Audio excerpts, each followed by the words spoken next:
चल, kidney stone जो most common site होती है किडनी स्टोन की नॉर्मल पैथोफिजियोलॉजी सबसे पहले समझते हैं। नॉर्मल पैथोफिजियोलॉजी क्या होती है? तो यूरिन जहाँ से है बनती कैसे है? हाँ, ये यूरिन फॉर्मेशन है। यूरिन फॉर्मेशन अपने किडनी से स्टार्ट होता है। इसका जो फ्लो है, फ्लो कम हो रहा है किसी भी कारण से, फ्लो कम होगा तो क्या होगा? कंसंट्रेशन धीरे धीरे बढ़ेगा, कंसंट्रेशन बढ़ते आएगा। कंसंट्रेशन बढ़ते बढ़ते एक स्टेज ऐसी आएगी कि स्टेसिस हो जाएगा उसका। ये वॉल है, वॉल में कहीं ना कहीं ये स्टेसिस होने लगेगी। स्टेसिस होने के बाद ये जो वॉल है, वॉल डैमेज कर देगा थोड़ा सा। वो वॉल डैमेज करने के बाद उसको वॉल से अधेयर हो जाएगा। अधेयर होने के बाद वो फिक्स होकर धीरे धीरे स्टोन बढ़ता जाता है। तो ये नॉर्मल पैथोलॉजी। अब ये इसमें दो चीजें हो सकती है, या तो यूरिन फ्लो कम हो या उसका कंसंट्रेशन बढ़ जाए। इसका कंसंट्रेशन और जो फ्लो है दो में डिवाइड करता है। या तो यूरिन का पीएच है, पीएच डिस्टर्ब हो जाए, वो अगर एल्कली पीएच हो जाएगा तो भी दिक्कत है, एसिडिक पीएच हो जाएगा तो भी प्रॉब्लम है। और मेन रीजन यही होता है जो फ्लो है। फ्लो कम होने से क्या, फ्लो कम होने के कारण क्या हो सकते हैं? सीवियर डिहाइड्रेशन हो जाए, या फिर कहीं ऑब्स्ट्रक्शन हो जाए और कोई कारण से, या फिर रिकरेंट इन्फेक्शन होता रहे वहां पे, तो फ्लो कम हो सकता है। तो मेन कारण यही है, ज्यादातर जो स्टोन बनते हैं वो इसी कारण से होते हैं। पीजीएच है या कोई ऑब्स्ट्रक्शन है सर? हाँ, ऑब्स्ट्रक्शन हो जाएगा, रिकरेंट वहां से फ्लो कम हो रहा है। सर सीकेडी में भी तो फ्लो कम हो जाएगा? सीकेडी में भी फ्लो कम होता है, सीकेडी में भी हो सकता है। तो स्टोन चार जगह फॉर्म हो सकते हैं, या तो यहाँ से जहाँ छलना चालू हुआ है यहाँ किडनी के अंदर स्टोन बन जाता है, या तो फिर यूरोटर जहाँ से किडनी से यूरोटर बनना चालू होता है। एक मेजर पेल्विस है, मेजर पेल्विस से यहाँ यूरोटो जंक्शन होता है, पेल्वी यूरोटरी जंक्शन, पीयू जंक्शन। ये पीयू जंक्शन जो है ना, यहाँ से एक टिल्टिंग होती है इसमें।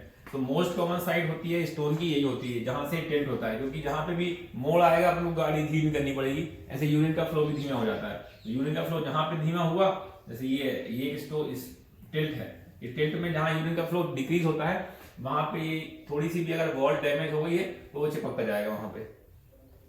तो PU junction most common site है।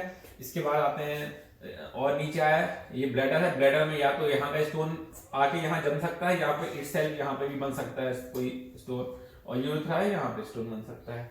ठीक है, चार ही जगह है जहाँ पे स्टोन बनेगा। कॉजेस देख लेते हैं इसके कॉजेस तो पता ही नहीं है, अननोन है।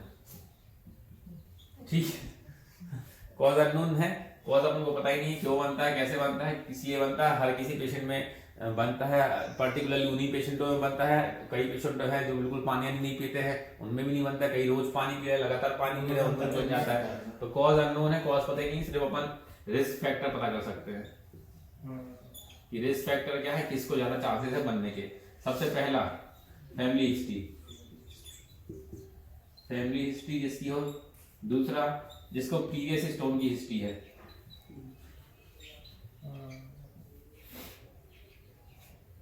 इसके अलावा और जिसको डायबिटीज, सीएडी, जो अदर कार्डियक कंडीशन जिसमें कि यूरिन फ्लो अपन सोच सकते हैं यूरिन फ्लो कम है या यूरिन में इन्फेक्शन होने के चांसेस ज्यादा हो। हार्ड वाटर, रिकरेंट यूटीआई जिसको होता है, या फिर बीपीएच, सीकेडी, इनके पेशेंटों में ज्यादा चांसेस है रिस्क फैक्टर के। हार्ड वाटर से है रिलेशन? कैल्शियम तो food and fluid rich in calcium. Calcium के दो सॉल्ट होते हैं, कैल्शियम ऑक्सलेट और कैल्शियम फॉस्फेट।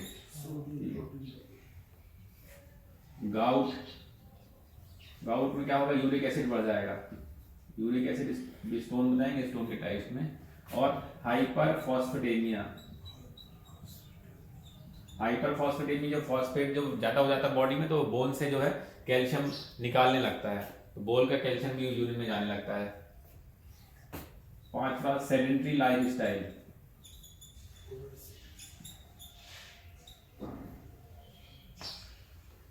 ये कैसे रिलेट करेगा? सेडेंट्री लाइफस्टाइल में भी यूरिन फ्लो हम मानते हैं कि यूरिन फ्लो थोड़ा सा कम हो जाता है उसमें।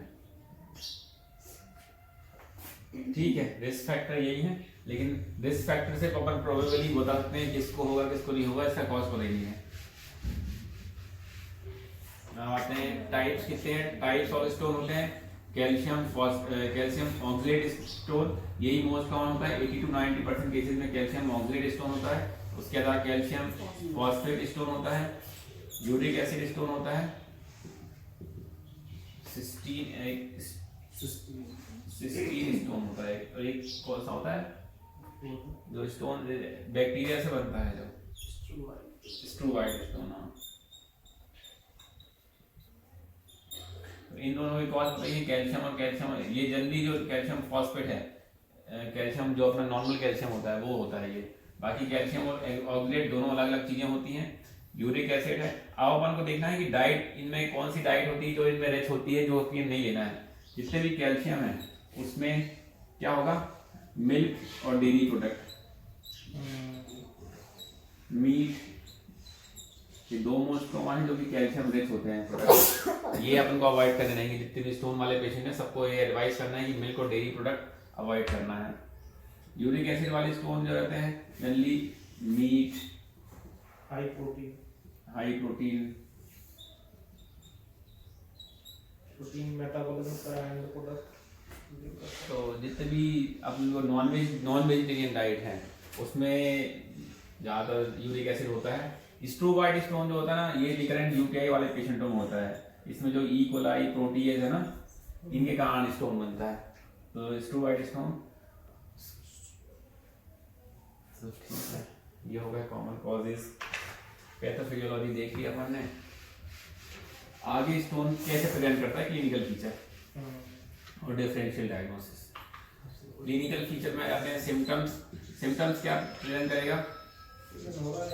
सिम्टम्स डिपेंड करता है पोजीशन पे, उसकी पोजीशन कहाँ पे है किडनी के, जैसे इसमें से यहाँ तक की जो है किडनी का जो स्टोन है ज्यादातर डल एकिंग पेन होता रहेगा उसको, राइट या लेफ्ट लंबा रीजन में। ये क्रोनिक टाइप का होता है। क्रोनिक डल एकिंग पेन है, कभी कभी थोड़ा बढ़ जाता है, कभी कभी कम हो जाता है, लेकिन परसिस्टेंट डल एकिंग पेन बना रहता है।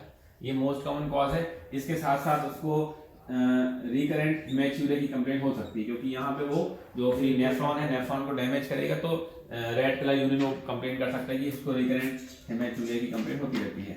ये इस रीनल स्टोन का मोस्ट कॉमन सिम्टम्स है। यूरेट्रिक स्टोन का जो पेन है, यूरेट्रिक स्टोन में मैंने बताया था कि यूरेटर में कोई भी अगर चीज होगी, यूरेटर एक पेरिस्टाल्टिक स्ट्रक्चर है, पेरिस्टालसिस होती रहती है उसमें। अगर यूरिन में कोई भी अगर स्टोन आएगा तो ये यूरेटर जो है, यूरेटर पेरिस्टालसिस बढ़ा देगी। अगर यूरेट्रिक में हो तो इसको पेरिस्टालसिस मूवमेंट बहुत तेज बढ़ाता है, तो इसमें सीवियर पेन होता है, एक्यूट एब्डोमेन जैसा सीवियर पेन का एसोसिएशन होता है नोजिया और वॉमिटिंग से। ये स्पेशली नोजिया वॉमिटिंग के साथ पेन होगा, सीवियर पेन होगा। और ब्लैडर का है, ब्लैडर में जो यूजुअली पेशेंट हेमेचूरिया की कंप्लेंट से ही प्रेजेंट करता है, उसको कोई पेन की कंप्लेंट नहीं होती है, सिर्फ हेमेचूरिया होता है। हेमेचूरिया मतलब पेनलेस हेमेचूरिया की कंप्लेंट होती है। मोस्ट कॉमन प्रेजेंटेशन होता है ब्लैडर स्टोन का। यूरेथ्रिक स्टोन होगा, यूरेथ्रिक स्टोन में पेशेंट कंप्लेंट करेगा ऑब्स्ट्रक्शन की, ऑब्स्ट्रक्शन प्लस हेमेचूरिया। उसको ब्लड पर यूरिन सेल भी जा रहा है और उसको यूरिन रोक रही है, क्योंकि यहाँ तक अगर पेशेंट रहेगा ना, यहाँ तक पेशेंट की कंप्लेंट ऑब्स्ट्रक्शन वाली नहीं रहेगी, क्योंकि दूसरे तरफ का यूरेटर है, वहां से तो यूरिन जा ही रही है। यहाँ तक जो है ऑब्स्ट्रक्शन वाली कंप्लेंट नहीं आएगी। ब्लैडर अगर नेक में अगर स्टोन है तो भी ऑब्स्ट्रक्शन होगा, और यहाँ पे स्टोन है तो भी ऑब्स्ट्रक्शन वाली कंप्लेंट आएगी। तो नीचे के जितने भी कॉज हैं उसमें ऑब्स्ट्रक्शन और हेमेचूरिया कॉमन है। ऊपर के जो है वो पेन के साथ प्रेजेंट करेंगे। सर अपने पास जितने भी मोस्टली पेशेंट अभी तक देख रहा हूँ, यूरेथ्रा तो स्टोन फंसता नहीं, निकल जाता है, मतलब यूरेथ्रल स्टोन अनकॉमन है, ब्लैडर स्टोन कॉमन है, लेकिन ब्लैडर स्टोन इतनी आसानी से प्रेजेंट करता नहीं है। बहुत बड़ा सर यूरेटर का ही है। यूरेटर जब मैक्सिमम स्टोन क्या है, डल एकिंग पेन कोई बताता नहीं है, होते रहते हैं छोटे मोटे असिम्प्टोमेटिक स्टोन, क्योंकि किडनी जो है, किडनी यूजुअली इतना वो नहीं है, वो पेनलेस होती है किडनी। तो किडनी के आजू बाजू जो स्ट्रक्चर है, कैप्सूल है, वो पेनफुल होता है। तो अब कैप्सूल में किसी कारण से टच होता है, किसी कैप्सूल स्ट्रेच हो रहा है, या फिर जो भी किडनी का जो कैप्सूल है ना वो स्ट्रेच होता है, तब उसको पेन होता होगा, या फिर हेमेचूरिया हो रहा है तो दिक्कत होती है। लेकिन यूरेटर तो पेनफुल स्ट्रक्चर है, तो इसलिए ज्यादातर जब सीवियर पेन होता है तभी आते हैं पेशेंट। ज्यादातर केसेस में जब पेन के साथ प्रेजेंट हो रहा है तो यूरेट्रिक स्टोन ही सस्पेक्टेड करते हैं। अब साइन क्या मिलेंगे एग्जामिनेशन में? यूजली तो एग्जामिनेशन में कहीं नहीं मिलेगा, टेंडरनेस लोकलाइज नहीं होगी, है ना, अनलोकलाइज मिलेगी। किसी भी एक पर्टिकुलर एरिया है वहां पे टेंडरनेस नहीं समझ में आएगी। अगर रीनल स्टोन है तो बैक में भी उसको थोड़ा सा डल एक्टिंग पेन मिलेगा, और यूरेट्रिक स्टोन की जो है वो पेन जरूर कमेगा, लेकिन पेन लोकलाइज नहीं कर पाएगा वो कि कहाँ पे हो रहा है। उसको पेन रेडिएट करेगा अंदर, medial lateral to medial pain radiate कर सकता है, लेकिन उसको लोकलाइजेशन नहीं कर पाएगा। और इसके साथ एसोसिएशन नोजिया वॉमिटिंग हमेशा रहेगा। अब डिफरेंशियल डायग्नोसिस इसकी क्या हो सकती है? ज्यादा अगर राइट साइड का पेन है तो उसकी most common differential diagnosis acute appendicitis होती है। एक्यूट अपेंडिसाइटिस और एक्यूट रीनल स्टोन, इसको कई बार क्लिनिकली डिफरेंशिएट कर पाना बहुत मुश्किल होता है, क्योंकि पेशेंट थोड़ा सा गार्डिंग कर लेता है तो अपन को लोकलाइजेशन समझ में नहीं आता है। इन दोनों के लिए डिफरेंशिएशन करने में यही है कि जो अपेंडिसाइटिस है उसमें अपन को ब्लैडर वाले सिम्टम्स ज्यादा मिलेंगे, एक बोवेल वाले सिम्टम्स ज्यादा मिल सकते हैं, और यूरिन स्टोन में अगर हेमेटूरिया मिल रहा है, बर्निंग रिक्यूरेशन मिल रहा है, तो अपन सोच सकते हैं कि इसको स्टोन होगा। और बोवेल एक्यूट अपेंडिसाइटिस में यूजुअली तो जो है रीबाउंड टेंडरनेस मिलती है, लेकिन ये रीबाउंड टेंडरनेस भी क्लासिकली हर पेशेंट में नहीं मिलती, कुछ कुछ में मिलती है, कुछ कुछ में नहीं मिलती है। गार्डिंग जो है एक्यूट अपेंडिसाइटिस में बहुत अर्ली आ जाती है, रीनल स्टोन में गार्डिंग नहीं आती यूजुअली। इनसे डिफरेंशिएट कर सकते हैं अपन।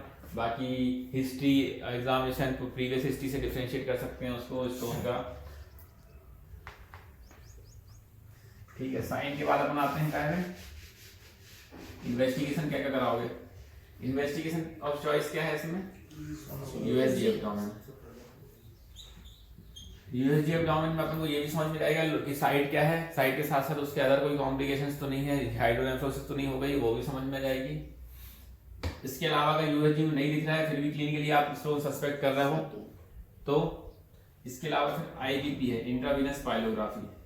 इंट्रावीनस पाइलोग्राफी में आप एग्जैक्टली किडनी के फंक्शन भी समझ में जाएगी, किडनी प्रॉपर फंक्शन कर रही है कि नहीं कर रही, और साइड स्टोन है, स्टोन की एग्जैक्ट लोकेशन भी पता चल जाएगी। आईबीपी पे भी नहीं आ रहा तो फिर सीटी एनजीओ भी कर सकते, सीटी एनजीओ करा सकते हैं। और